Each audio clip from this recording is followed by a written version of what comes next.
Hello, I'm Robert, and I got a comment on my previous video asking why I use Oryx. So this is to explain why I use Oryx, and other people have also said that it's reliable, and the reason is because there's a photograph of just about every single thing that they've destroyed. Sometimes it's a news story, but most often it's a photograph. And so I bring up there, and I've never tried that one before. Go and look. Oh yes, I've seen that one before. So there's a tank, and that it's been destroyed. So then you go and look at, say, that one.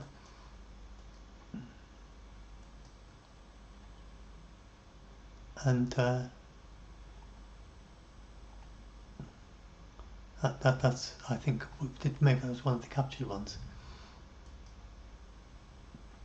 Yeah, I think I clicked on the captured one. So then here's another one. And that's another one that's been destroyed.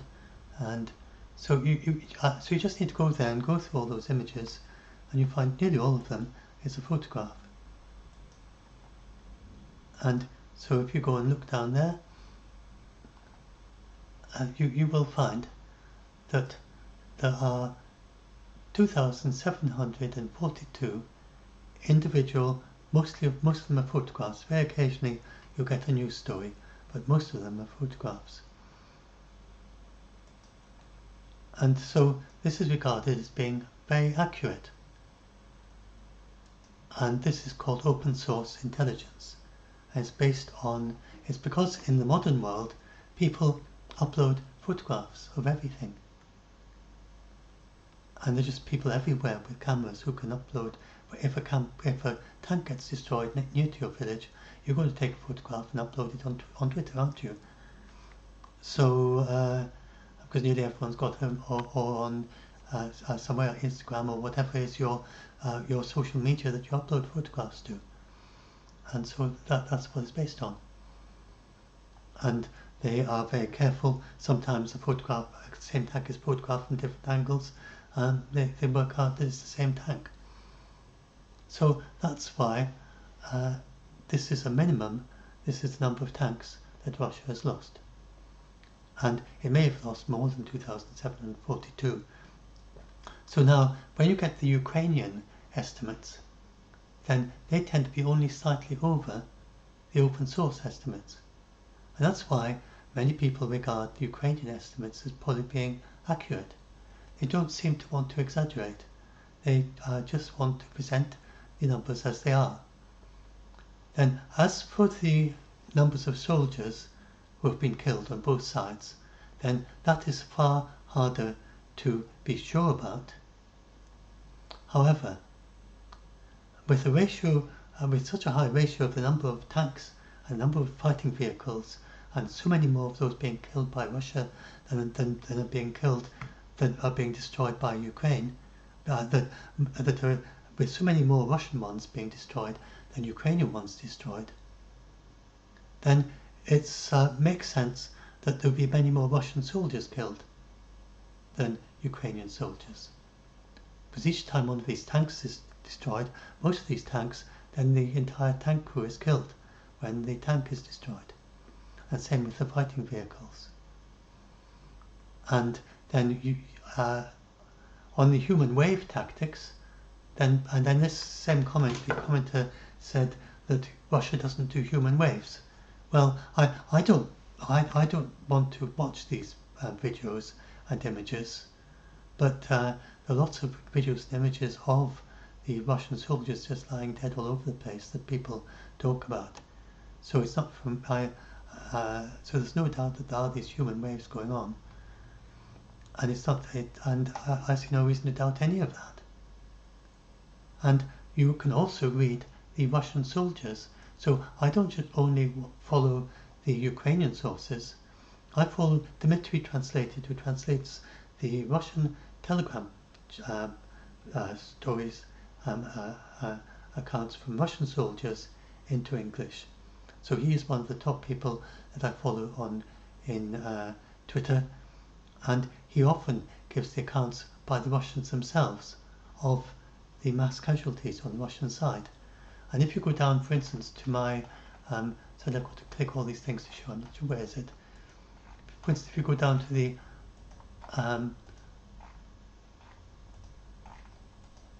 Avdiivka triangle, and that is, you can see that's all in Russian, and it's Russian people who are tweeting about the Avdiivka triangle and talking about how thousands of their people are going there and not coming back again.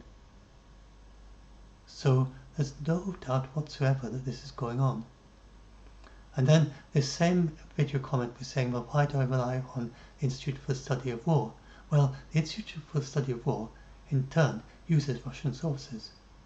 And very much like Oryx, it has links for everything it says. Indeed, the Institute for the Study of War, if anything, exaggerates underestimates what the Ukrainians are doing, because they have a policy of not talking about things. When Ukraine says that they want operational secrecy, then the ISW will not say anything about what's going on. And then they will only put things up there when it is in the public domain. They don't they don't have access to any secret information. They don't try to find out what's going on secretly. So you get people sometimes on Twitter who are well ahead of the ISW because they say, well, such and such has happened, but Ukraine hasn't announced it, and the ISW doesn't want to talk about it until Ukraine does. And they go by the Russian sources. So the Institute for the Study of War is very much Russian-centric. It's not pro-Russian, obviously. It's very clear from the way they write that they're not pro-Russian. But they present a somewhat biased situation. For instance, with I talked about, I've got a picture here, but I talked about how the Ukrainians have a couple of outposts across the Dnipro River. Well, there were people on Twitter talking about those for weeks before the ISW went ahead and said, yes, they do have a couple of outposts, one under the Antonovsky Bridge and then a little bit beyond it, and one at Krinky near the Voleshky Sands. And then the photographs and videos, and there's lots of evidence. There's Ukrainian flags flying from a water tower recently, which is geolocated to the outpost near Voleshky Sands. And with the Robotine thing that they went through. So I was talking here about how they're through Robotine. So if you look at there, then there are lots of photographs. There's the photographs of the tanks, there's the photographs of the Surovikin line, and then there's photographs of them across the Surovikin line, uploaded on YouTube. And you can just see, that there's no doubt that they're across the Surovikin line there, and they've gone through all the minefields there. So this is a very accurate map. This is multiple sources. I've seen nobody who has denied, and nobody who has no reliable source says there's anything wrong with it. It says that this is mistaken. They all agree that Ukraine is across the Surovikin line, has gone past the Dragon's Teeth. They've got photographs of the Dragon's Teeth, they've got their soldiers going through it. They've got video, they've got cameras, photographs. In the modern world, there's photographic evidence for just about everything, unless there's OPSEC and secrecy, and it's very, very tightly shutting it down. Even then, it's very difficult to keep operational secrecy for long, because someone's going to upload a photograph sooner or later. So that is how I'm very confident these maps are correct. There's no doubt at all that Ukraine is through the Surovikin line there, and there's no doubt at all. And this map is it's an accurate map, and if anything, it is conservative. The Institute for the Study of War, on both sides, on the Russian side as well, they wait until they're absolutely sure that the Russians have advanced before they say they've advanced.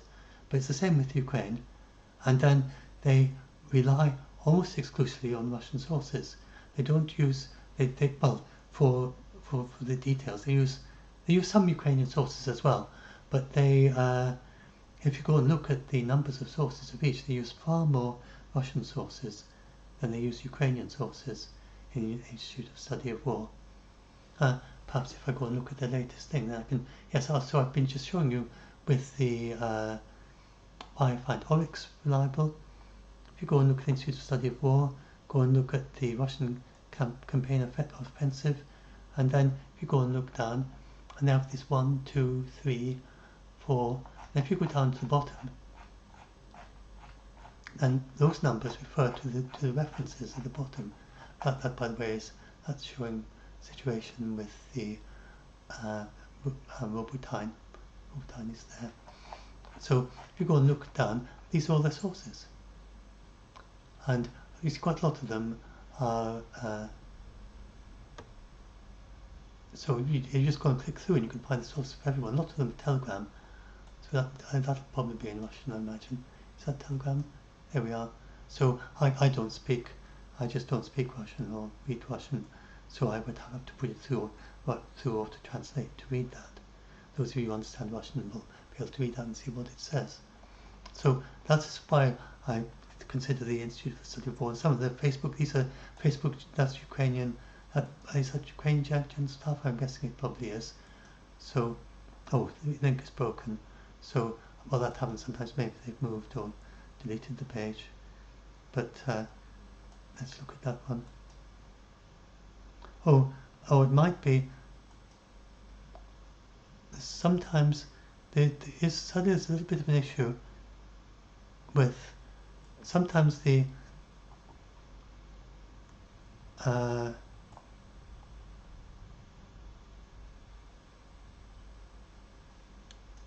so if you go and click that and copy it instead of just the thing, sometimes the links need a little bit of fixing before you can get them to work.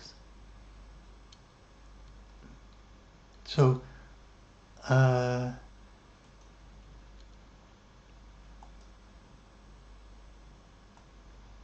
I've noticed that before, but so I do wish that that is one bugbear I have with the Institute for Study of War. So yeah, I don't know why that the links don't always work, sadly, because they seem to be sometimes a little bit. But this is what it's from. It's the General Staff of the Armed Forces of Ukraine, and then if you scroll down, you can find the links there, all the things they posted. So sometimes they post from there. So yes, sadly, sometimes their links don't work, and I wish they would fix that issue, because some of them work, some of them don't. So that is my main bugbear with the Institute for the Study of War. They're not deceiving anything anyway. You can see it there. See how the link just changes. Oh, in that case, I think they've deliberately obfuscated it. .media and .gov. So I don't know why that is. I think they just don't make. I don't know. So that is my one bugbear with the Institute for the Study of War. That you do find the link eventually, but sometimes you have to do a bit of hunting around, and you have to reconstitute the URL, or you have to do a bit of detective work before you can actually get through to the link. I just wish they would fix their links. So that is my one bugbear with the Institute for the Study of War, but I have no reason to consider them to be in any way inaccurate. I think they're just sadly they have an issue with getting with the way that they format their links with their reports. And so anyway, hopefully that helps you understand why I consider them to be reliable. And I cross check with lots of different sources when I write these blog posts. And like, take for example Sokolov. So the Russians insisted that he was still alive. If he's still alive, then why has nobody heard of him from him since they hit the headquarters of the Black Sea Fleet? So what's the explanation for that? If you believe everything the Russians say. So do be careful with your sources, and I'm careful with my sources. And if there is a genuine issue with any of my sources, please let me know, and I will look into it.